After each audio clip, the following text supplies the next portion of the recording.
Hey everybody, this is me, Donnie. I'm starting off the show. I'm here by myself, but don't worry, your favorite companions will be joining us. But tonight's our Halloween episode, and unfortunately tonight I am without a costume. So I will be the freak of the group, and as punishment, I'll be opening the show. But rest assured, the other members of the Paranormal Show and Tell group are all costumed up. I had a costume prepared, but it was at the last minute deemed too offensive and inappropriate. So once again, democracy rears its ugly head, and so here I am to introduce the show. And I am going to be bringing on my friends, our friends tonight. So first off, let's bring up the paranormal one, Paranormal Paul. Comes to us hot off the mics from Missouri, and here he is, folks. Hey, Paul. Hey guys, how you doing? Oh man, that's a wild costume there.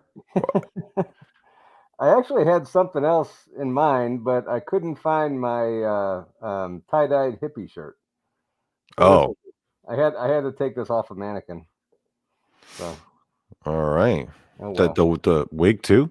Mhm. Oh, nice. Yeah, the wig too. All right. So our second friend coming up to join us tonight, the immaculate one, Randy, is coming up here. Here he is. Ta-da! So Randy, what are you supposed to be? Oh, Constipated. he's Randy Very in the morning. much so. Yeah, What? that's how he looks in the morning when he wakes I up. have no earthly idea. I threw it on fast because I just came screeching into a halt. Oh, all right. And last but not least, guys, I saved the best for last. The hostess with the mostest. Yours, your favorite cryptid podcaster over here, Brandi. Here she is. Ta-da! Hi, everybody. Hey. Hi, Randy. Yeah. Happy Devil's Night. It's Devil's Night, guys. It is Devil's Night. It is. I should I have don't painted know. my face red. Should have done that. Darn it. You could have been a devil. Oh well. See, Oh, well. Dottie only have to put the little horns on. He'd had it made. Yeah, I'm a walking Halloween costume. Yeah. Yeah. Somebody had said you're dressed up as a K-pop fan. Well, yeah. There you go. I like We are a mythical beast. Right? And everybody wearing a costume here, we are sweating. Every one of us are sweating. It is hot. This hair is about as long as my own. Mhm. And I got all of my own crammed up underneath this wig. Whew, I'm sweating. I have all my We hair don't know combed what up Randy under my is. wig, too. I like how this mask makes me blur up. Yeah, the internet can't believe you're a real person. Well, at least my camera can't. Yeah. He almost All right, reminds y'all me of get like the to see my Invisible nasty Man. ass. Y'all get to see Yeah. my nasty, what do you call it then? So Well, yeah, with the blur, he's kind of like the Invisible Man. and be kind of saying, Brandi, your costume is excellent. I do Yeah. agree. my ugly Thank you. Oh, Little You Patty guys says, are don't looking start good. with that K-pop stuff. Yeah. I was ribbing her pretty bad on the last episode, but yeah. Don't worry, guys. There'll be K-pop stuff coming up on my show pretty soon. Just tune in, guys. It's coming. Back by popular Right. demand. April, Amy's right. Your hat, Brandy, is Kentucky Derby worthy. Yeah. Which Yeah. style? I think so. You can Yeah, spice like the it. way Well, maybe, yeah, okay, maybe not with the pointed stuff. I don't think that would work. Oop, Definitely Salem worthy. yeah. This is pretty Oh, hot. goodness me. Well, Yeah. tonight, we Yep. decided just to do something a little bit Mhm. different. Yep. we decided that we were just going to tell stories about ones that have stuck with us, ones that kind of scared the bejeebies out of us. I'm just going to say that. Scared the bejeebies. Well, the idea was that the four of us, right, all four of us, have at this point in our time here, have heard enough encounter stories and eyewitness accounts and come across enough paranormal, cryptid, whatever stories, hundreds if not thousands of them between the four of us, right? So the question tonight was, of all the stories we've come across, maybe the shows we've done or other podcasts we've listened to or TV shows or documentaries, which paranormal encounter stories hit us the hardest? Which ones did we find personally the scariest? Now, the rule is not that you can use your own, because, it's too subjective, or it's too, if it's your own story, right, that's too personal. But like a story that you've heard, that you've come across, where the one that kind of stuck with you. Right. Which for me, there's been a few. I don't know about everybody else, but I know that there's been a few that have stuck with me. Oh, definitely. I mean, you do this stuff long enough, and you're gonna come across at least 5 stories that are gonna get you, and if nothing else, at least make you think, whoa, what the actual F is going on out there? Right. Yeah. Right. Yeah. So yeah, that's our topic for tonight. Just the ones that stuck with us, the ones that I don't know, affected us, but the ones that we found personally either the most the scariest or the most disturbing. So which one of us would like to start? Yeah. I tell you what's going to happen first. This is coming up. Yeah. The invisible man is going to reappear. Friends. But I'll leave this wig on. I'm gonna go sleep. Y'all talk. I'll leave the wig on for Amy. All right, that works. Oh, there you go. I look like Weird Al.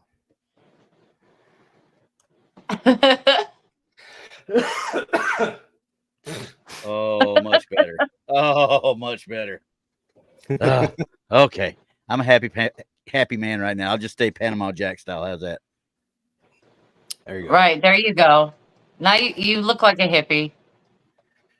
I like that. You good. Okay. You look like the lead singer of. No, you look like Weird Al. Sorry, you look more like Weird Al. Just lacking the red hair. There you go. That background is making you like little sketchy back through there. It's yeah.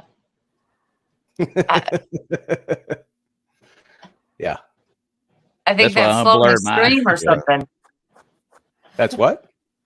I think it's slowing your stream or something. Is it really? Yeah, I think the internet can handle all the extra pixels. Probably not. Yeah. Hang on. I think tell you what. Hang on. I'm gonna jump out and restart my computer, then I'll be right back in. All right. No, I think you're fine. I think it's just the background. It's the background's what it is. That's all it is. All right. Well, let's do this. That's why I unblurred mine. Tonight it was running a little bit iffy. Right? Is that any better? Oh, yeah. It's creepy still. Yeah. Okay. Still creepy. Still Mine's just junky. Still looks a little pixelated. Yeah, but I think it's better. You're glitching a little bit, but not bad. Yeah. Okay. Bristol. We can't say that out loud. Nope. All right, who's going to kick this off? I will. I mean, okay. It's just one particular story, and it was told by a storyteller on actual YouTube. His name is Mr. Ballin. And I don't know if any of you have ever watched Mr. Ballin, but I watch him sometimes. Yeah. He is an absolute fabulous storyteller. Mm-hmm. And he told this story about 5 dogmen one time that I just cannot let go of, because it kind of resonates with me, being in a rural area. I guess that's what makes it all scarier. I mean, it's like, could anybody hear me scream inside my house? Absolutely not. Nobody. I'd be just stuck. But anyway, as the story goes, a husband and wife moved into this farmhouse, and of course it was rural and they didn't have any neighbors, and they had 2 children, and they had just moved in. They loved the house. They loved everything about it. And in the back of their house was a shed type of building. And then they had a tree line out towards their backyard. So as they were moving in and everything, they just felt like they were being watched all the time. And they were just getting an uneasy feeling. So one night they were, in the house, and they kept seeing eye shine coming from the tree line. So that continued all night long, and, everything was fine. Nothing came out of the woods. Everything was great. But then as they were unpacking all of their stuff, the wife found that the husband had pew-pews in the house. Let's just call it that. Pew-pews in the house. And she doesn't like anything like that in the house. She said it's unsafe for the children, and she requested that he go put it in the shed.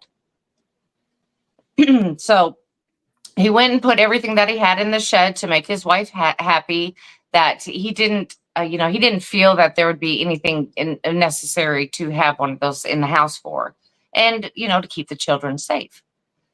So 2 nights following that, he was in the house and they were looking out the window, and then there was eye shine.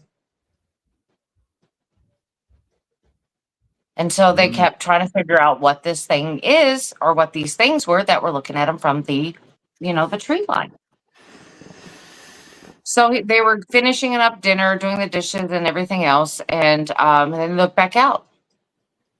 And then he saw that these figures that were in the tree line have now come out. Now, it was at nighttime and the moon had come out, and it was rather bright, so he could see these outline of these dog-like figures out there. So he just figured they were like coyotes or something out there. I mean, it was a little bit of a distance, and he wasn't really paying attention, because they were just sitting out there. Next thing you know, about an hour later or so, he's walking by the window and looks out again. Well, now they're even closer. So then he's like, I have no idea, but these are not coyotes. They're too big to be coyotes. But he could see a better outline of them and realized that they had a humanoid dog-like appearance. So he's thinking, well, I don't want them to come up to the house. He goes, maybe I should run out to the shed and grab one of my guns and maybe shoot off something, just to scare them off so they won't come up near the house. Yeah. So he went up and to the back door and was going to go out to the shed. Well, as he was walking out the door to the shed, 2 of these things started to charge. And he was trying to determine if he could get to the shed in time to at least get in the shed to get the gun. Well, lo and behold, these things were moving at such a fast pace that he couldn't do it. Yeah, of course not. Wow. They're outrunning. So he only took a few steps out the door. He ran back in, shut the door, and locked it. As the night progressed, they could hear these things coming closer and closer to the house. They could hear like things banging around outside, a little bit of rocks being thrown out there. And then, so they're just sitting there, just waiting, looking around. So they decided to close all the blinds so these things couldn't see in and look at them. So they closed the blinds. Next thing you know, they start hearing these things walking and tapping across their front porch. And then they'd hear them go around and go on the back porch. And they just kept like circling the house for probably another 45 minutes to an hour. So then these things were starting to knock on the windows, started to knock on the doors. They could hear scratching and everything going on, along the house, along the side of the house. So they got really petrified and decided that they were going to go upstairs and lock themselves in one of the rooms upstairs, that they could barricade themselves in just in case something broke in on the downstairs. So they got up there, they barricaded the door, and then next thing you know, you hear things climbing up the side of the house. You hear things being ripped off the roof and everything, like they were ripping tiles off the roof or ripping wood off the side of the house. Oh, geez. Wow. So this went on for hours and hours, and they were just trying to figure out how they were getting there. Of course, they couldn't call anybody. They're living rurally. They don't have anything. The cell phone is so far out that it doesn't work. They don't have a landline, no Wi-Fi, of course. I mean, they were living in my life. You know what I mean? I mean, I have a cell phone, but as for Wi-Fi and all that, I have absolutely nothing that works. Mm-hmm. Yeah. So as these things were just ripping up the house and everything, trying to get in the house, then they started to not necessarily break the windows, but then they were starting to get them to crack. So as they were tapping on them, hitting on them, and scratching on them, they began to crack. So the family was just terrified. They just didn't even know what to do. So they just waited it out and was just hoping for the best. They had a shovel that was in one of the back rooms of the house. They brought that up there with them. But they didn't really have anything. I mean, they don't, because the wife didn't want any guns in the house. So she said, you had to put them in the shed. Well, they had nothing to protect themselves. So finally the sun started to come up. Well, as the sun started to come up, these things started to move away from the house. They started hearing them, start moving back towards the tree line. So as the sun came fully up, they decided that they were coming out of the house because they couldn't see them anymore. At that point in time, they were looking at the house, and the whole side of the house was torn up. There were shingles everywhere. The wood was torn off. It was just like, I don't even know how he said to describe it. It was kind of like they just ripped the house apart is basically what had happened. There was claw marks everywhere in the house. So they decided that they were not going to spend another night in that house, that they were just going to pack up what they could in a hurry, jump in their vehicle, and they were going to leave. So when they were leaving, two of the dogmen decided they were going to come out of the tree line just a hair, to show them that they were still there. And watch. And then he just drove off. And the family never went back. Wow. So this is the story that really gets me, because I live in that type of rural area. I don't have anything here. I mean, of course, I keep my guns in the house. We're just going to say that. But not knowing what dogmen really are and if a gun would even protect me. Mm-hmm. I mean, would anybody hear me scream? No. Yeah. No. I mean, even if they did, I mean, good Lord, you'd have to scream so somebody could hear you from miles away. Right. Yeah. Right. But there was they didn't say which state or which area this was, right? No. No. Yeah. No. But, you're not talking just one dogman. You're talking 5. They saw 5.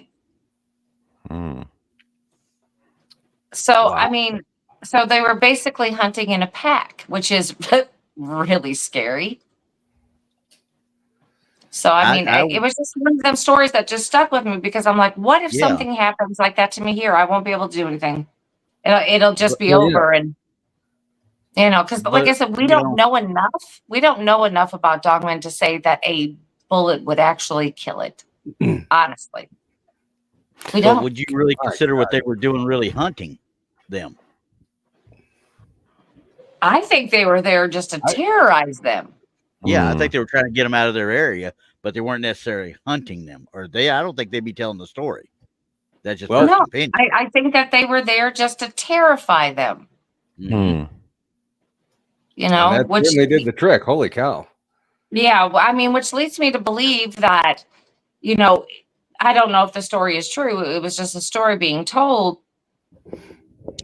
But I mean, they were just inciting fear. That's what they wanted to do. They just wanted Yeah. to make them They were scared. purposely messing with them, is how it sounds.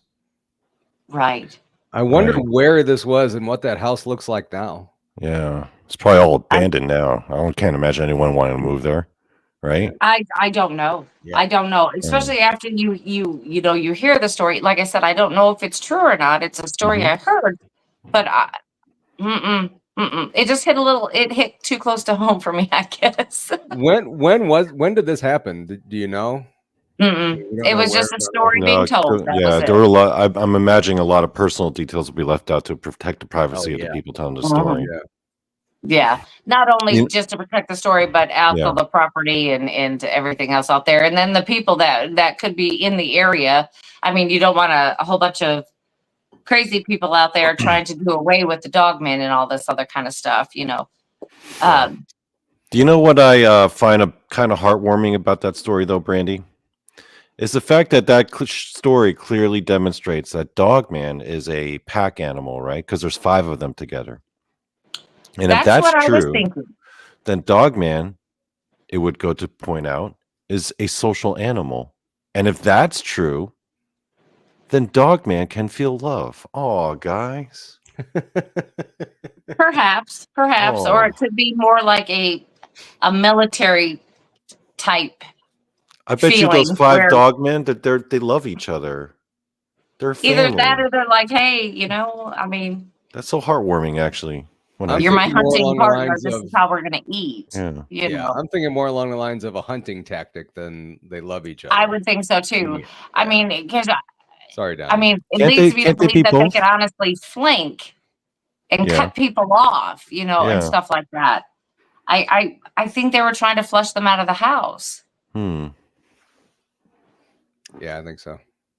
Yeah, they wanted them out of there. They just didn't want them around. They I were mean, if trying- I was in that house, I would there. be absolutely terrified. Like, They my, wanted yeah, They wanted them out of their house and in their belly. is what Right. they wanted. my pants would be definitely soiled. Right. Or hey, Yeah. you moved into my hunting area, you're scaring all the, you know, my food away. yeah. So why, you know, you need to leave. We don't want you here. So what are we going to do? We're going to terrorize you until you leave. So, So okay, I must have missed the beginning because of the stupid internet thing. Did they have the house built or did they move into it? it was an old farmhouse they moved into. Old farmhouse. Okay. Yeah. Well, you know, and listening to that story, you know, it reminds you of that movie Something in the Woods that was set in East Texas. I mean, and it basically sounds on, but there was 2 Bigfoot in this one instead of, you know, but they were out in the boonies. Don't get me wrong, and this is the 60s. But yeah, I mean, it sounds a lot like that. Like, you know, they didn't want them, and that was actually done in Jefferson, by the way. That was actually filmed there. It was, you know, done to scare them out of there, and they captured it well in the movie. And it sounds like this was basically the same thing. I'm like, it sounds like they wanted them out of there so bad to get out of our area. We don't want you around, and we're going to do everything we can to scare you out.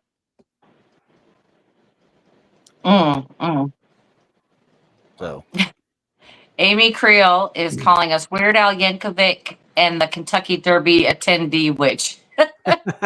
And I think this guy's talking about Randy. He's like, is that the guy from Deliverance? he sure do got a pretty mouth. Oh boy. Speaking of movies that affected me as a kid, I saw that movie, and I was like, I never want to go to the South ever. When I saw that movie, that movie Well, you scared know, the Jesus out of me. Paradise. Come on, y'all come see my plans. I mean, we always say that we should fear people more than anything. Yes, very much so. So in that movie, yes, that definitely was disturbing. It was. It was very disturbing, I must say. Feral people, the scariest of all cryptids. Oh yeah, you ain't just kidding. Right. Right. Well, whose story's next? Now my is going to be playing in my head all night long. You know that, right? Well, at least something will be going on in there, Randy. Wow. We should get Randy. Oh, Randy, you want to go next? That's fired. Shots Wait fired. a second. Shot fired. Hey, just because you put red hair on to simulate artificial intelligence doesn't mean anything. Don't come to a battle of wits unarmed. All right, let's talk it. All right, Donnie, how's it going out Anyway. east there, buddy?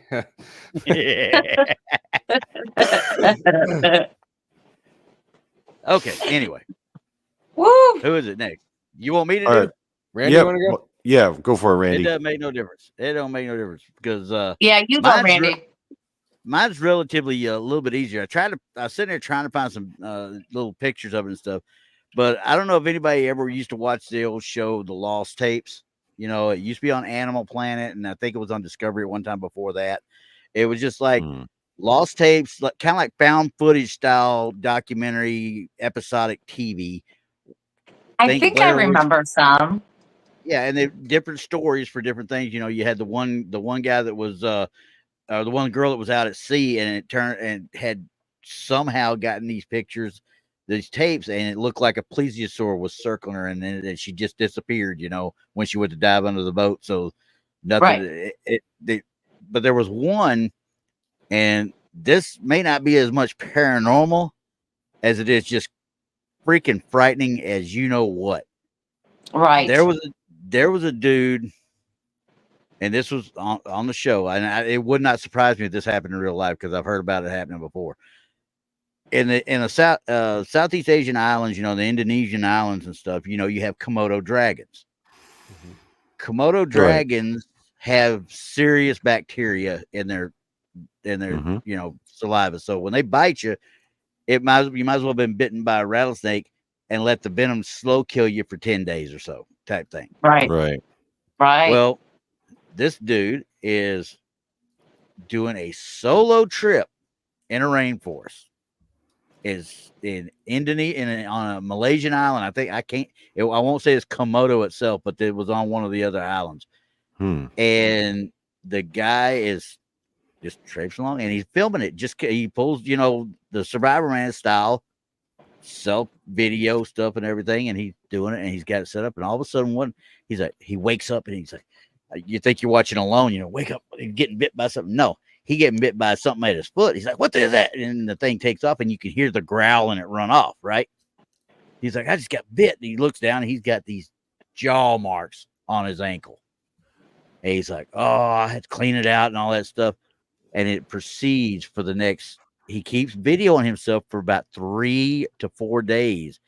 And you see him slowly getting worse, slowly getting worse, slowly getting worse. I mean, the fever's getting him. He's starting to almost hallucinate because he's scared to death now. All of a sudden, by the 5th day, he is scared to death that everything is following me. Something's getting me. I don't know what it is. Something's going to get me. And you could, as he's going to sleep, he could hear the thing circling. They set it up so you could hear it. And finally, you know, he's sitting there, and all you see is him grasping at the camera on about day 7 or so. He's grasping at the camera as he's being drugged out of the lean-to that he made for himself. And he's screaming as he's being pulled out. And I'm just sitting there thinking to myself, like, I'm not scared of a lot of things in life. And paranormal is one of them I'm really just not scared of. But to wake up and realize you've been bitten by a Komodo dragon and you are not anywhere near a place to get help, that's easily something that could really happen. And that once that guy got to that point where he couldn't fight no more, that thing came in and got him and drug him off. They do it with buffalo, water buffalo. You think they can't do it with a human? Wow. Oh, they've been known to definitely eat people for sure. There's stories about that. But that captured the terror in this guy's eyes and his face when he slowly comes to realization over the course of several days what's going to happen to him if somebody doesn't find him soon. Yeah. Mental note to everybody. You go in the woods, you better have a way to get out and have an emergency access to somebody that can get you out of there. Yeah, the first question that came to my mind was, why in the world is he doing this by himself? That's what I was thinking. That's Once stupid. again- If I know there are Komodo dragons around. Yeah, now Real there's no no. way I do it. I mean, but obviously we know of people that have gone in the woods by themselves for these shows, these type of shows, to do it. And I'm like, but you seem to think that you can scare these things off like you can a bear with some bear spray or something, up in Yeah. the mountains. That don't work with those things. If anybody's ever held a monitor lizard in your hand, multiply that by 9,000, and that's what you got for a Komodo dragon, Right. So that's the scariest thing to me to ever do that, is to sit there and realize I'm going to get eaten out here. Well, Right. That's all. I mean, you say that, Randy, and I keep thinking about. I'm seeing a lot more pictures of this, but these anacondas Yep. And and things pythons like and that. such. Yeah. Yes, that I don't like. I don't like the nope ropes anyway. Mm-hmm. But I mean, those things are huge. They're just Yeah. And as a kid, I mean, in college, I had a boa constrictor. I mean, and he went from, I got him at that long, and I raised him till he was almost 12 foot, and his name was Whiskey. And this thing, of course, I had his feeding schedule down, and he could literally roam around the apartment, and I didn't have to worry about him. He wasn't going to mess with anybody. He wasn't going to hit back. He used to climb up on my belly and wrap around me while I was sitting there watching TV, put his head on my knee and watch TV with me, or he was sucking the warmth out of me is what he was doing. But, it was just like he was a lab dog almost, but he was at 6.5 foot long at that point. I didn't think nothing about him. I mean, as long as he was fed, I didn't have to worry about it. But then you see people that think they know what they're dealing with these pythons and stuff, like the idiot in Florida sitting there holding his python around him like this, got the head right here, and holds the feeder rabbit right here. What the heck do you think is going to happen? He's going to jump at that thing. Well, he went to jump, and of course they roll their eyes back when they strike with their mouths, and because they're feeling the heat. Well, what's between him and the rabbit? Mm-hmm. The dude's head. And the dude, he unhinged his jaws. It went over his head, and all they could see was part of his eye like this. And they were like, people were getting ready to try and kill it and pull it off. And he's telling them, no. And he reaches up and he thumps it 2 or 3 times on the nose, and it released, obviously. And I'm just sitting there going, you're going to the hospital to get checked and have python teeth removed from your skull because you were stupid. Well, I think anytime that you mess around with things like that in that type of manner doesn't show your, I don't know, your brains, your smartness, your high IQ is not working. I don't know. Yeah, it's exactly what it was. He was stupid. Yeah. Am I not supposed to be stupid on this one? I'm sorry if I did. If I offended anybody, I'm sorry. But yeah, you're right. I mean, he literally did not do what anybody that's ever handled a reptile knows, or any animal for that matter. You don't get between it and its food. Period. No. Ever. No. Dog, cat, none of it. I mean, I've seen little kids do it with dogs, but that's a dog that's been in the family for years, and that's their baby for the most part. Yeah. But if it had been some other dog and they tried it, who knows what happened? Then you got issues. So right. Anyway, that's when I think about fear. I mean, and that's a fear factor type thing for me versus paranormal scared. I mean, don't get me paranormal scared. Nothing will scare a grown alpha male quicker than the sudden realization that he's no longer on top of the food chain. Because I saw this one clip of this guy. He was like trying to show off how tough he was by like jumping off a pier with like a GoPro strapped on, and he was swimming around. I think he was like trying to, I forgot what he was trying to do down there, but then like he goes under and a great white shark is swimming up to him, and this dude shrieks like a girl. And all the alpha dudes out there are shrieking like girls because it's that sudden realization, right? You ain't on top of the food chain no more. Mhm. No, you're about to be a morsel. Yeah. Is what you're about to be. Yeah. Mhm. Oh, I agree. That's one thing that I've always wanted to do scuba diving or something like that. But then I think, well, how would I react if I'm down underwater and I see a school of sharks coming at me? I mean, If you can't see a school scream. of sharks, they're not. You don't have to worry about them. And I've scuba dived before. That's what I'm telling you.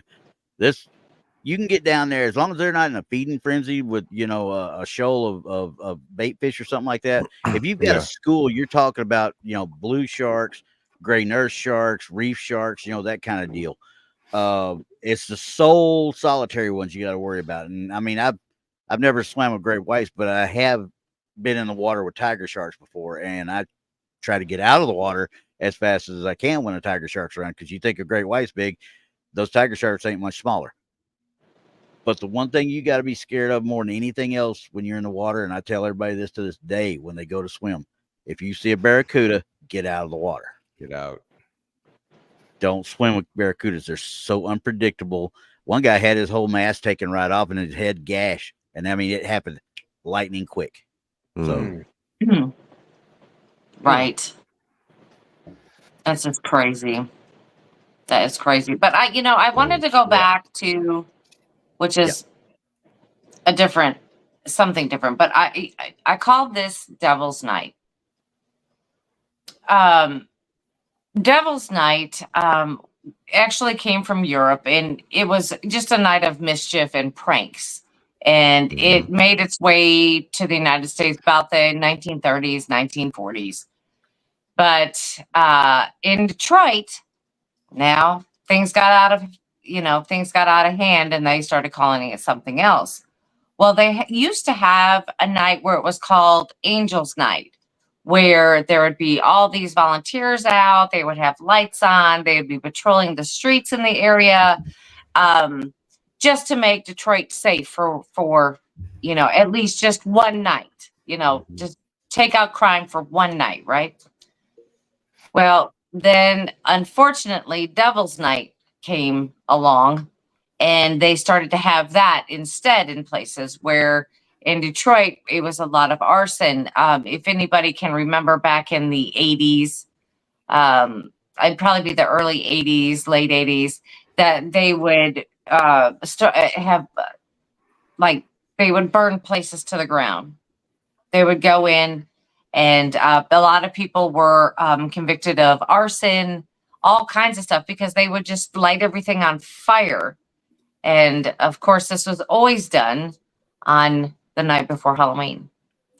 So it has calmed down a little bit, and it was not only Detroit, it was in the Romulus area, which I don't know if anybody knows where that is, but that's GM, General Motors, and all of that is in that particular area. So I mean, that's just a little bit of history on that. But but depending on where you live, I just looked this up, that there are other places that have other names for tonight. It says, like, if Mischief Night in New Jersey is tonight, Gate Night in the Midwest, or Cabbage Night in parts of New England and Ohio. That's what they call today. But in Detroit, it used to be a very big issue where they, like I said, they were just going to abandoned buildings and things like that, and they just start burning everything down. They would have like the whole city and county, and even surrounding counties in Detroit itself, trying to put out these fires because there were so many. Yeah. Wow. Mm-hmm. So that's when things have gone wrong. But it actually came from Europe. It was just for a night of pranks and mischief. But, of course, we've got to take it one step further. Of course. Oh, yeah. We got to make it our own. Right. We got to make it our own. So, but I mean, there you are. There's kind of like the little bit of history behind it. And it's always been Devil's Night to me because I was raised in Michigan. So, I mean, have any of you guys ever heard of that?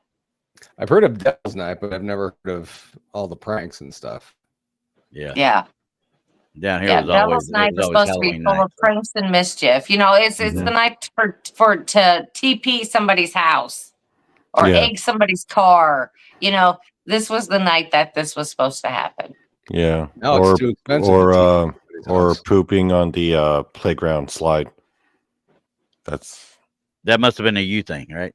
That must have Oh, been a that- show thing. That was Because a K-pop thing. I didn't do that, but you know, it occurred in my neighborhood when I was growing up.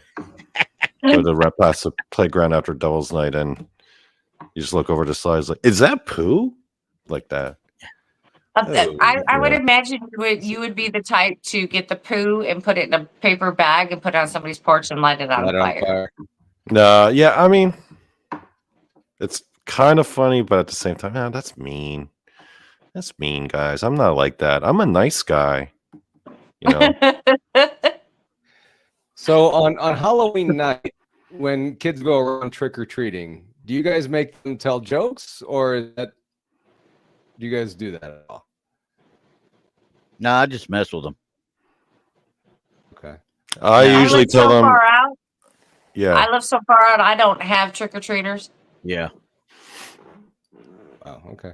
Yeah, I've talked to other people around the country, and it's I've come to realize it's just a St. Louis thing that kids go around tell jokes to get Well, candy. Now here, last year, what we did on the sidewalk out front, we created in each one of the sidewalk squares, almost like a hopscotch thing. We created an obstacle course that they had to follow before they could enter into the yard. So I mean, you know, you get on one, you had to spin around 3 times. You got one, you got to do the hopscotch back and forth, you know, and then another one you spin backwards, and then what was the last one? You hop 2 times backwards, and then I told them, if you say time warp, you can come this way. Oh, okay. Okay. Yeah, like I said, I live so far out that I don't get not one trick or treater. It's like I buy the Halloween candy for us. That's Well, yeah. Send your daughter out, tell her come in, knock on the door, trick or treat. There you go. right. The And whole so thing.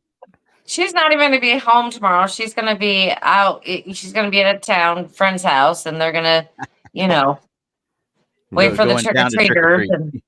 Yeah. So I'm going to be home, but I'm going to be on Blondes and Boos, but I mean, still. Yeah. I won't be. I'll be out there throwing candy at kids. Yeah. We'll be out there eating chili, having a good time, having a few adult beverages, and with the kids. I do have a Bigfoot silhouette in the yard this year that has a body bag he's dragging one way and a little cage like I had over the fire last year with the skeleton inside of it, like he's cooking. And you know, Uh-oh. I hear it. What's going on? Here it comes. Where is it? Where is it? It's there, isn't it? It's somewhere. You know, Donnie Cho, It should be there. It's meme there. of the week. And there it is. Okay, guys. So Oh. some of these stories tonight have been so scary that we almost got away with it, guys. The guy No, standing you there didn't. being like, he, I totally got away with it. But one No, slipped through, you unfortunately. didn't. No, you didn't, buddy. No, you didn't. It's called gambling and losing. Especially Right? white pants. You know, that's It's why actually it's that pants changing moment. Mhm. that pants changing moment. That guy saw a dog man. Yes. Yeah, he saw a dog man. But Or my five. question is, this is after Labor Day. Why has he got those on? It could have been before, you know. Well, I mean, the women are in little dresses, so Yeah, so this Yeah, looks like he's so at a it's concert, so he's still dressed to impress, so it makes him more hilarious. And he totally thought he got away with it. Right? oh, that's funny. But there I you wonder if anyone go. tells There him. you Yeah, I wonder if go. anyone tells him If you that have night. a pants changing moment, ladies and gentlemen, just own it.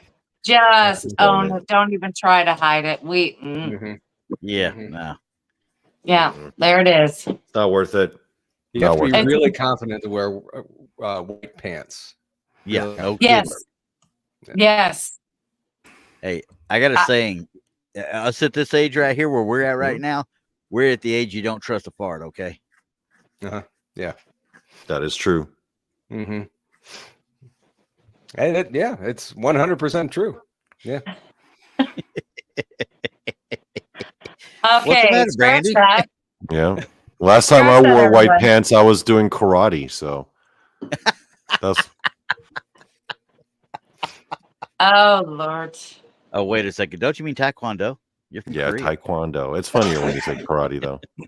Yeah, that's true. It's funnier when you say karate. Karate. Karate. Okay, so I guess I'll right. go next. You go next? Yeah, you go Okay. next. I want to hear your story. Okay, for me, we've all listened to, not just participated in or listened to as like actively as the people in the chat, but just other podcasts we listen to on our own, right? I was a big Right. podcast listener before I Yes. ever even figured out the whole thing about chat rooms and then Mhm. these kinds of live YouTube shows. But the first podcast that I ever got into when I got into the paranormal, there were two. It was Astonishing Legends and Yeah. The Confessionals with Tony Merkel. Yeah. Mhm. And the one episode that I feel like affected me the hardest was The Confessionals, episode 61. It was called Zach King, ex Satanic Wizard. So Tony brings on this guy who was an ex wizard. No, okay, so first of all, this guy was part of there's several types of satanics. There's number one, the posers. He describes them, right? Mhm. These are the people Mhm. who are all gothed up. Maybe they play like metal or paint their fingernails all black and have spikes, right? Those are the Yeah. posers, right? And then you have like the LaVey Church in like California, right? Yeah. That was just kind of short. That was them trying to go mainstream, but he said the real ones, the real Satanists in this country, they're usually the ones that are dressed up in like business suits and are up in boardrooms. That's like the real organized movement.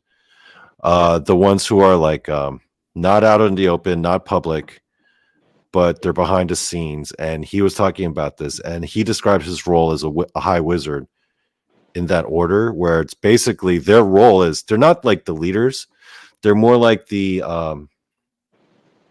enactors, where they're the ones who know like the spells Mhm. and the magical stuff, the summoning spirits, the paranormal supernatural side. So there's two types, right? So the main leadership he describes are people who are, let's just say, at the head of politics, at the head of economic and financial institutions. And the wizards are the ones who kind of go around and do their bidding. Okay. So one of the things that they'll do is that they'll go to like a lot of famous politicians, and he even mentioned some former presidents, where they would do tasks for them, perform Wow. rituals or spells for them, Mhm. and grant them what they need for a price. Mhm. And he's describing all this, and he eventually left the church. He kind of, I guess, if you try to leave, you're kind of put on a hit list. So he was on the run. And then on the run, he just got this random job in this random town far, far away at like a record store or some kind of retail job. And this old woman walks up to him with a Bible, and he's laughing at her because he spent most of his adult life as a high-ranking member of the church, of this church, of this movement. Mhm. Yeah. And all of a sudden, it's like this old lady had some kind of weird power over him, because he was like instantly transported to this other place, and he apparently found God, converted, and now he goes around doing speeches and doing workshops for Christians to help them identify some of the ways that they might be infiltrated. Because he Mhm. said a lot of what they do is they'll have people join up with regular Christian churches posing as Christians to kind of infiltrate and to try to destroy the church from within through scandal or introducing some kind of corruption. Right. There were a couple things about that particular interview that affected me, or that I found personally disturbing.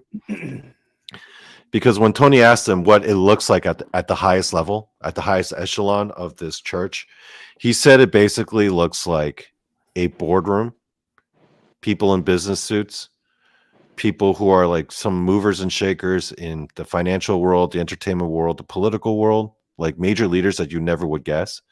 And in the other room is just a random guy with a Ouija board. And this random guy with the Ouija board is basically getting all their orders.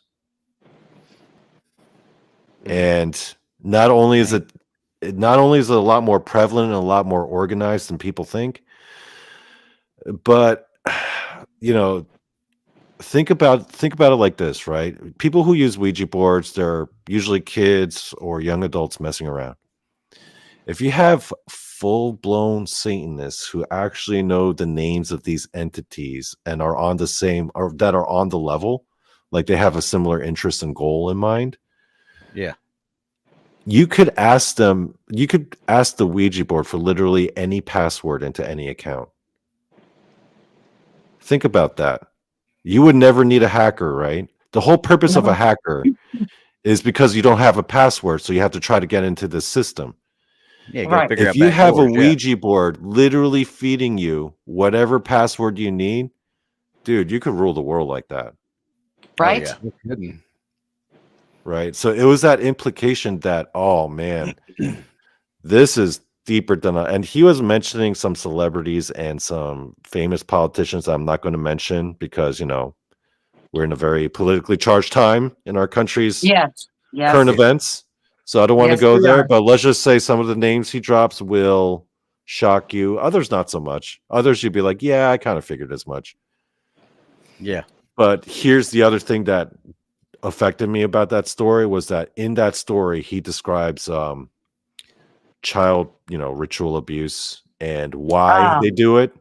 And he goes into the very graphic and gory details about what the rituals are, which, that's one thing, right? But then like a year later, like just a year later, I'm watching a documentary on Netflix about people who grew up with multiple personality disorder.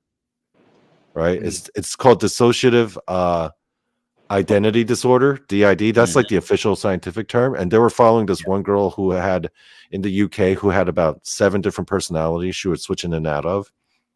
Mm-hmm. And this is a psychological documentary. There's no paranormal anything to it, right? Yeah. It's they're following her life and then they're interviewing psychologists and they're interviewing the girl. And she describes how, and you could tell the filmmakers and the doctors, they don't believe the story, but they believe, or they don't believe it actually happened. But they say that apparently this girl, when she was a little girl, her parents took her to a coven and they performed the exact same ritual abuse that Zach King described in that interview. Like exactly the same. And it was very That's specific. crazy. So at that point I was like, oh my God, that stuff is real. Yeah. It's really like that. And just the idea that there are people who are literally in charge of aspects of our lives who are deciding like interest rates and, those kinds of things. Our lives are so tied in with finances, right? And some of these and the politics in this country and some of these corporate decisions and a lot of these decisions that affect our lives are being made by some of these people. Once I realized that, I was like, oh man. Yeah, it's ugly. Ugly. Bad ugly at it's times. bad. Yeah. It's scary. That's just sick. So, Yeah. so are you thinking that this is perhaps a demonic entity coming through the Ouija board trying to start chaos? I think it's more than that. I think it's a direct communication line to the other side when you have people who are 100% loyal and working in their same interests. Okay. It's Okay. a direct communication line. At that point, it's no longer a Ouija board; it's a telegraph. At that point, Yeah, pretty much. Much. And think about that. They can get the password to anybody's email, anybody's bank account. That gives you full access to any information system there is in the world. Yeah, I mean, it's horrible to think about it. I mean, but I mean, you're sitting here in the same thing going, well, what if I got the account number or the password for somebody's bank account that has a couple billion in it, or Dude, how easy would it be to get someone's PIN number? Think about exactly. Oh yeah. Yeah. Wow. that. But Yeah, of course, I that- mean, they can track that, so you'd have to do it really slick. But I mean, man, because I mean, there are forces out there for cyber crimes, so there is that. But remember, cybercrime is hacking. If you just get their password, you don't even need to hack. No, you just have full access to it. You just have full access. It's like you're them. Yeah. Yeah, That's true. No. That's true. That's true. But that's scary that somebody could get all of your info, And which they can. I mean, it's like people are out there right now taking over your identity, and they're ruining your whole entire life. Mm-hmm. And that in itself is scary. Yeah. You know what I mean? Mm-hmm. That's worse than a monster story. Yeah, because it's real life. Yeah. Yeah. and it affects us Again? directly. And it could happen to any single person out there. I mean, back to what I said again, the thing that we should be afraid of the most is the human factor. Mm-hmm. And that story just explained a lot. Mm-hmm. Wow. Yeah. Episode 61, The Confessionals, Zach King, ex-Satanic Wizard. Do you remember the documentary that you watched? It was something, I remember the girl's name was Helen. It's no longer on Netflix, but look up Dissociative Identity Disorder documentary, and I do recall the girl being named Helen. It's like The Many Faces of Helen or something Helen or... Oh, I know which one you talk about. Hang on, I'll tell you real quick. Not Raising Helen, right? No. And you see this girl switch personalities like right there on the spot, and yeah, it's freaky. Wow. Wow.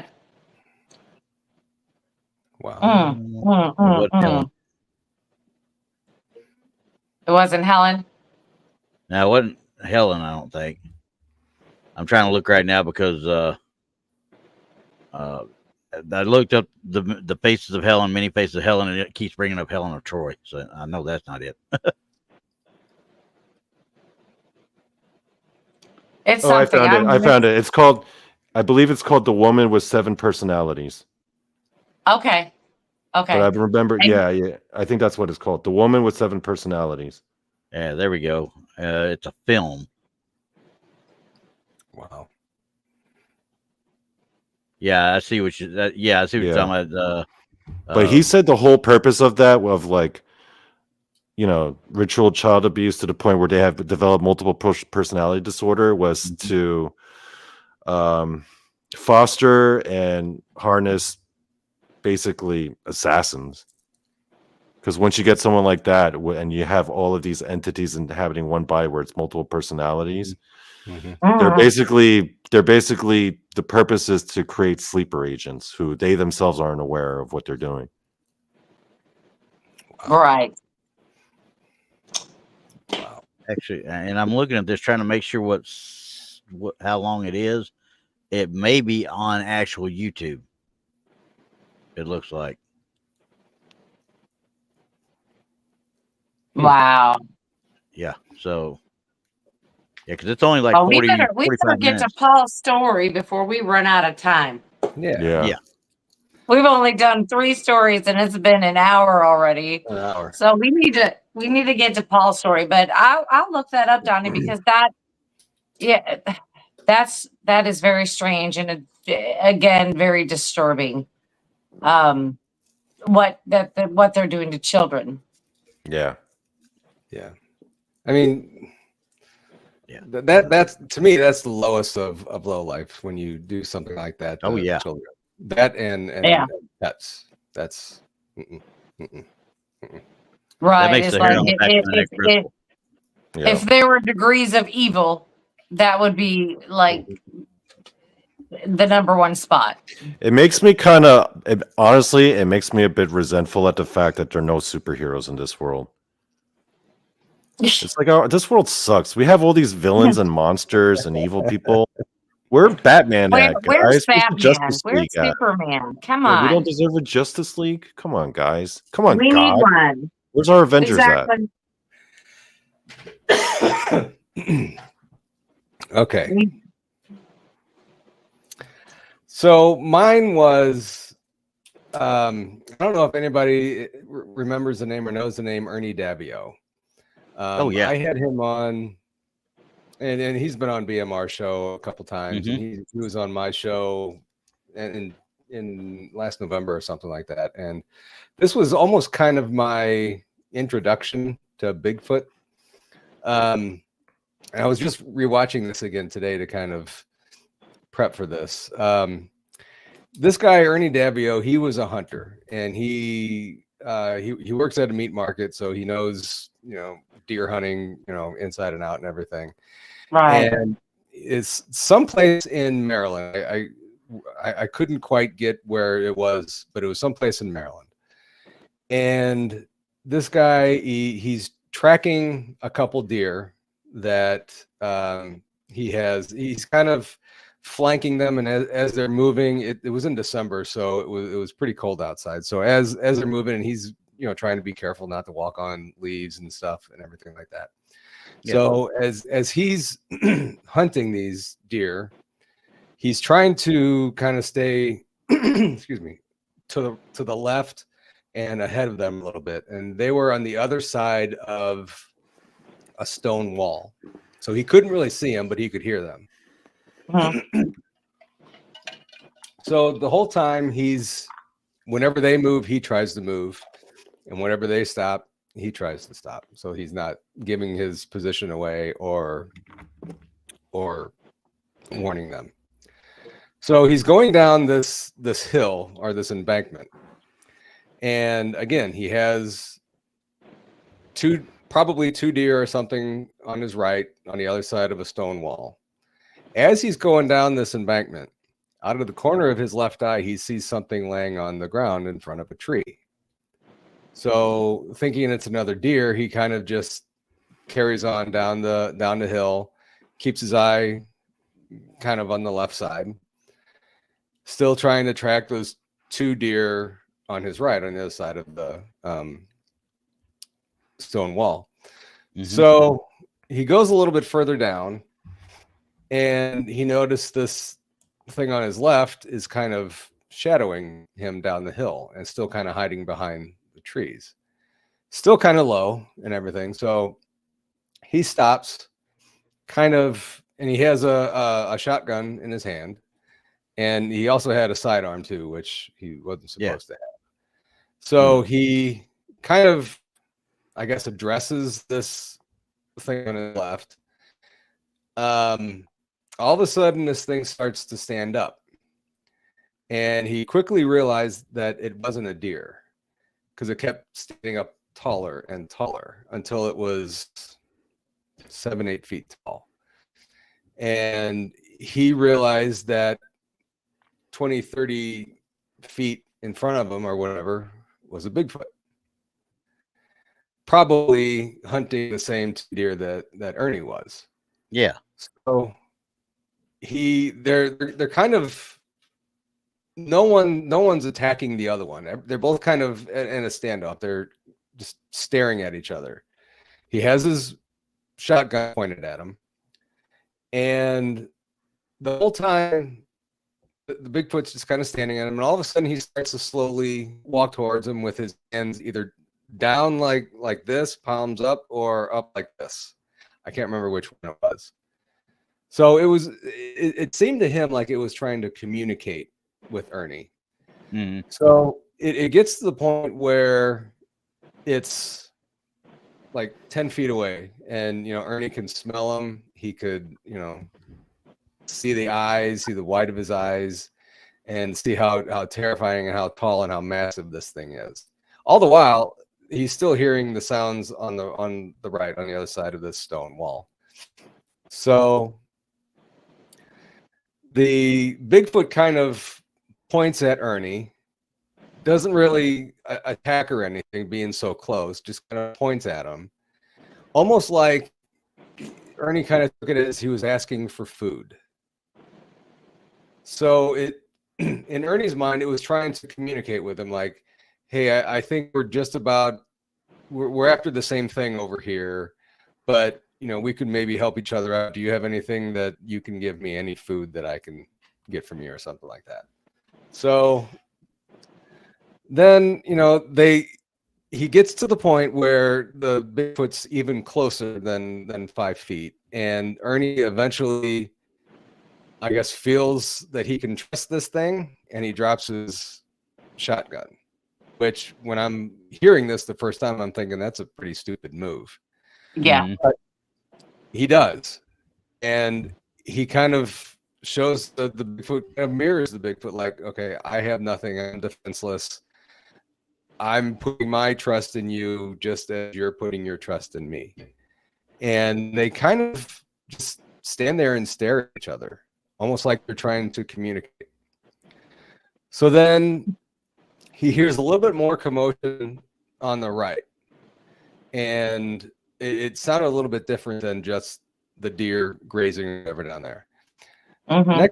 Next thing Ernie knows, another Bigfoot comes in front of him around the stone wall, and it's kind of at the bottom of the hill, standing there looking at him.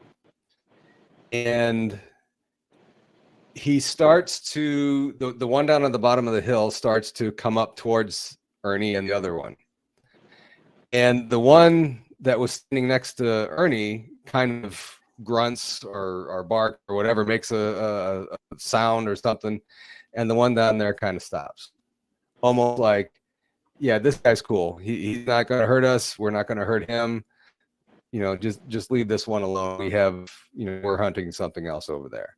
Mm-hmm. So eventually they all take off, except for Ernie. Of course, he's standing there trying to figure out what was going on. And then it turns out Ernie finally makes it around the stone wall and sees that two or three dead deer carcasses on the other side.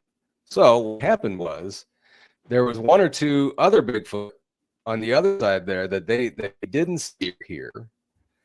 And this one over here, what they were probably doing was flushing the deer down the hill. Yeah. So no one could ambush them. Mm-hmm. But Ernie kind of disrupted everything there.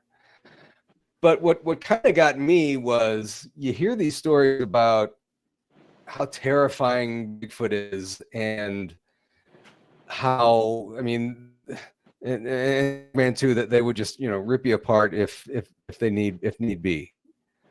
But this one kind of tried to communicate with him, and I think this was back in the 70s or 80s or something like that. But it almost sounded like they were, like I said, communicating with him. We're after the same thing. We're looking for this deer. We don't want you, especially when the one was down there gonna the get Ernie. This guy's fine. We're not gonna. I've gained his trust somehow. It might have been what they said. But how close was this guy to certain death? I mean, 5 foot away from a Bigfoot, where you could almost just reach out his hand and touch the thing. Yeah, that's scary. That's scary. Yeah. I mean, it could have been like I was talking about earlier, flanking.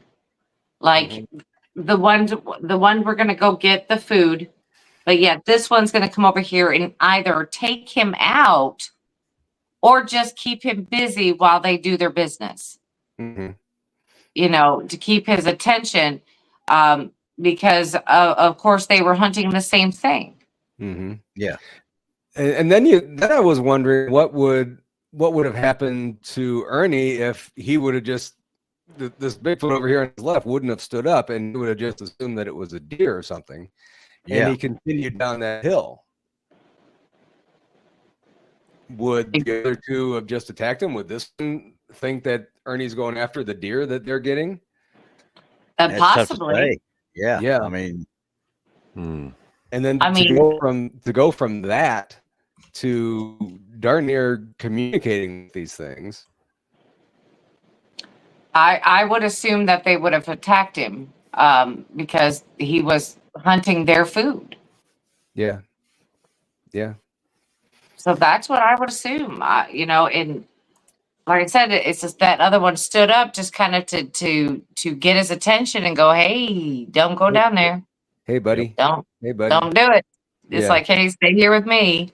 Mm-hmm. I'll keep you stuff up here. These other two, let them do what they're doing, and we'll hang out up here. Yeah. But yeah, that I've heard that story a couple times, and he's never changed it. All the times I've heard it, he's never changed it. And it's I think that's one of my favorite stories of all time that I've heard. It's definitely the closest Bigfoot encounter story I've heard. Guys right up to it. Yeah. Mm-hmm. Yeah. Mm-hmm. Yeah, mine was very close. Not that close though. Yeah. Well, I mean, on the roof, I mean, it could have been pretty darn close. But I mean, and then I kept thinking, what would I have done in that situation? Well, with Ernie hunting at the same time, I'm happy he didn't pull up and try and shoot. Yeah. Yeah. I mean, honestly, that a lot of guys in that situation, that'd have been their first reaction. That's my first thought. That would have been my first thought. I mean, right. But he obviously knew this thing did not mean him any harm. Especially when it's walking towards you. I mean, an 8-foot, I don't know, huge thing walking right towards you. That's a lot of trust. Yeah. Yeah. Yeah. But just like with people, you got big people that walk toward you and you walk up, you get a feeling out of certain things and certain people, even dogs. As you walk by a dog, you can get a feeling about how a dog's going to react. I don't know what it is, sixth sense, whatever.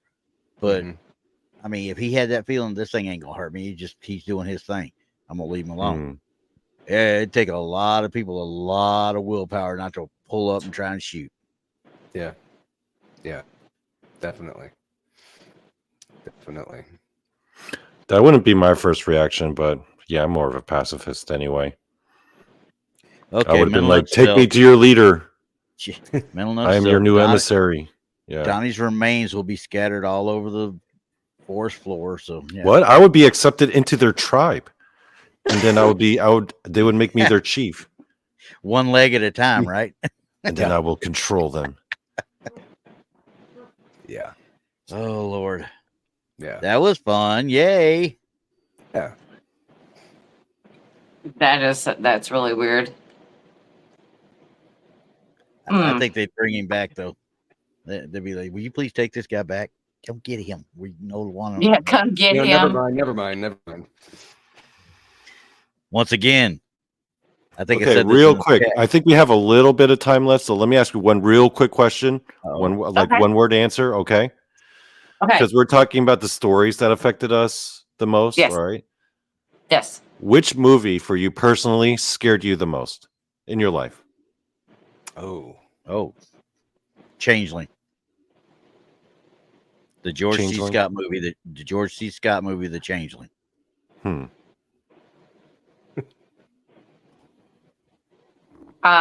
It. The original one? Yes. Tim Curry? Yep. That had some freaky scenes, especially if you've never seen, if it was the first time watching it. Yeah, I read the book first. Yep. And it freaked me out. So then you saw the miniseries? No. I like I said, I read the book first, and then I saw the movie, which kind of brought a lot of that. Yeah, it was originally a miniseries. I think it was on ABC when it came out with Tim Curry. Yeah, it was that two-parter. Yeah, John Ritter was in it. Remember the dude from Three's Company? Yep. Oh yeah, I remember that. I was like, hey, it's Jack Tripper. Jack Tripper. Yeah. Jack Tripper. What about you, Paul? I think that one scared me most. I mean, I watched The Exorcist, but I watched that as a young kid. And I guess for me, with seeing weird things my whole life, I didn't know what to do with that movie. Because at that time I didn't know it was a true story until later, which was a good thing, because I just thought it was just a made up story. See. Yeah. So it's a good thing I didn't find out until my adult life that it was actually a real story. Yeah. Yeah. So I didn't watch a whole lot of horror movies, but the one that I did see that kind of freaked me out was Scream. Really? Yeah. And I didn't really watch many. That and I can see why. Oh, you know what? No. The Blair Witch Project. That was a good one. Yeah, that was kind of weird. I mean, That was creepy. And I watched that when I was in Baltimore. Oh, there's Dana Williams. Yeah. Dana Williams in chat said The Entity. Yeah, that was a good one. Absolutely. I forgot about that movie. Yeah, that's the whole part where she's laying on the bed and then you can see all the indentions on her skin where something is touching her. Yeah. Okay. Yeah. That was a hard no for you. That was a hard pass. That was a hard pass. That movie too. Yeah, that was a hard pass. Yeah, I saw that one time and went, that's enough. And then, when towards the end of the movie where they put her in a controlled environment trying to get this thing to come in there, and I'm just like, no, thank you. I don't want to be caught in a controlled environment with this thing.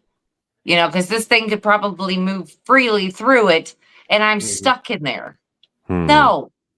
Mm-mm. Yeah, that one sounds like it affected a lot of people, according to what I was seeing in the chat. Yeah. Oh yeah, that one was tough. For weeks. Never saw that one. Freaky Geek says Entity was also based on real events, right? You know what? It was. It was. Yeah. So there's another one. When I saw that, I just thought of everything. It's because I sit there and like I said, with having these things happen to me my whole entire life, I've been seeing these things. It's like, what if I run across something like that? What if it actually happened? I was surrounded by good people and who knew how to take care of these things, but still, it was like, wow. Yeah. I don't want to ever be put in that position ever. Yeah. Yikes. Wow. Yeah. I just can't imagine. I'm done with it. For me, it was The Exorcist, because I was like 6 when I saw it. My cousin sat me in front of the TV when I was like a little kid, and then they told me it was a true story. So that especially freaked me out. Freaked you out even more then. Yeah. Well, what about the remake? Did you watch the remake? I did not. I heard it wasn't very good. No. I still want to go by the Exorcist house and see that here. Oh yeah, that's in your neck of the woods. Buy it, sure. Yeah. It's like 20 minutes from my house, I think. Okay. Yeah. I got the address right here. It's a beautiful house. I mean, it's in a nice neighborhood. It's There is. It was one basically an upscale neighborhood back in the day. Since y'all talk about The Exorcist and stuff like that, if you want to watch something like that, The Exorcism of Emily Rose. Yeah, that one was harsh too. Yeah. But when you that was also the based original, on a true story, right? When you see the original, oh yeah, nothing tops that. Nothing. Just absolutely. That was when cinematographers knew how to do that stuff, instead of just relying on effects so much. That was, I understand the pea soup and all that stuff, but I mean the whole bit around it before she even started doing all the crazy stuff on the bed, it established a fear in people before it even got to that point. Before she was even fully possessed, it was all the whole leading up, like to where when they lifted her shirt and you could see that help was etched into her skin. Yep. I mean, they did that beautifully through the film. I mean, the makeup crew was fantastic. Yeah. I mean, they just really knew how to do it, and I going back and artistically looking at it, they did a great job for the tools that they had at the time. Oh yeah. Oh Yeah. yeah. By a long shot. Yeah. So. Yeah. But anyway. But here we are. We're almost at the hour and a half again, everybody. Yep. That went by fast. That was a fun show. It was fun. Yeah. It was a good show. I had a fun time. I mean, just talking about everybody's scary stories, and they're not ours. They're just what other people have told and stuck. Yep. Right. And it's not necessarily ghosts. It's not necessarily cryptids. It could be what we know is living on this earth. Talking about the Komodo dragon. Dear Lord. Something that could actually rip you to pieces. Yeah. See, the scariest thing to me is harking back to the story I told. Something that can actually mess with my bank account. Yeah. See, Just and anything but that, not that, guys. See, I got no problem Not with that because they come half of nothing's nothing. What are they gonna get? Have a nice life. Go. Well, I mean, they could ruin the rest of your life. You know what I mean? You'll never make a dime. You'll never have nothing ever again, and that's what's scary. So like I said, Think about it. Or think about it. Or they can even put you in places where you're not supposed to be and get you framed for things. Right. Right. Right that way. Yeah. Yeah. They don't hold enough heat. I'm good. I got them. But I need to break out the nuke. Out of this whole show, do you know what scares me the most? What's that? Gambling and losing your meme.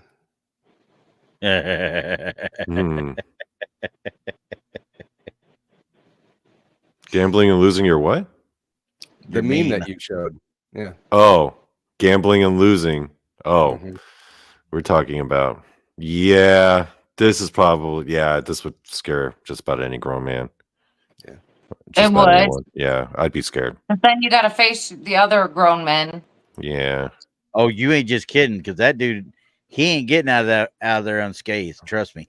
Yeah. Well, yeah, because you got to think of this. What if you're the only one that does it? Like in a scary situation, and you're the only one that does it. Then you have to face up to all your buddies, and you'll never hear the end of it for the rest of your life. Imagine you just picked up a girl there.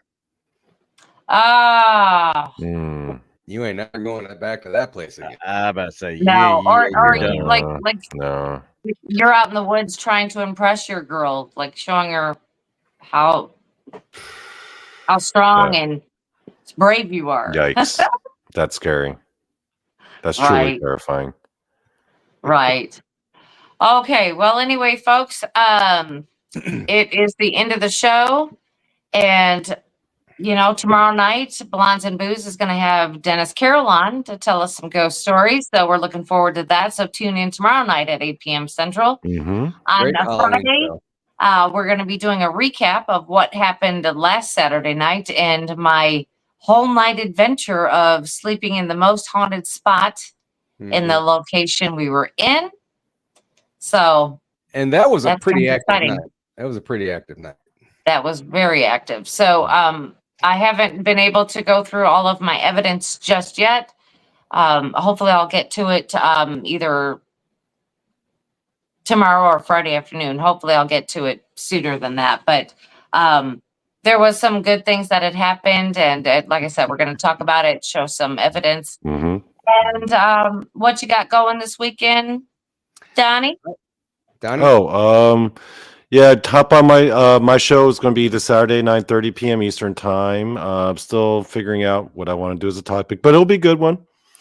I was going to roll out the K-pop stuff, but that's not going to be till later. I'm just trying to line up guests. And so, yeah, tune in. It'll be a surprise. Hey, it's going to be a surprise for me too. Right. Hey, can I join up with you guys tomorrow though to talk about the night at the museum? Because I was there at the live that night when you guys were Okay, there. you can come in Friday. It's on Yeah. Friday. Oh Yes, yeah, Friday. I thought today was Thursday. You know why? It's because I No. got the day off from work tomorrow. Oh, that's it. Yeah. That's it. No, You're it's off on for Friday. Halloween? And then Yeah. Paul, what are you going to be doing Saturday night? Because I know you come on at 7 p.m. Central. I have a medium, Jilly Marie, coming back on the show. Going to do some live readings on Saturday night. She always does a good job when she comes on. So right. And And I'm I'm gonna gonna bring bring chat up for that one. I'm gonna bring up what's going on around my house Ooh. and see if There you go. she has See if she anything has some ideas. Awesome. So. Awesome. All right, Randy, what we got going on Sunday on Truth or Tinfoil? Well, we're going to be playing it by ear because, like I said, I just got the daughter home yesterday. So, this is, like I said, come in tonight and I'm squealing in and fishtailing into the seat here to do tonight. But there's a possibility that we're still going to Mineola for the train station investigation on Saturday night. So maybe I'll bring some stuff with that. But if not, then I'll get something set up. I am also talking to my old compadres up in the DC area that I used to investigate with, and trying to get some of our old our old evidence that we have and bring it in, see if I can get it for us as well. So keep that finger crossed. All right, everybody. Well, we'll see you next Wednesday at 7 p.m. Central right here for Paranormal Show and Tell. Good night, everybody. Bye. Yeah, everybody. Happy Halloween. Happy Halloween.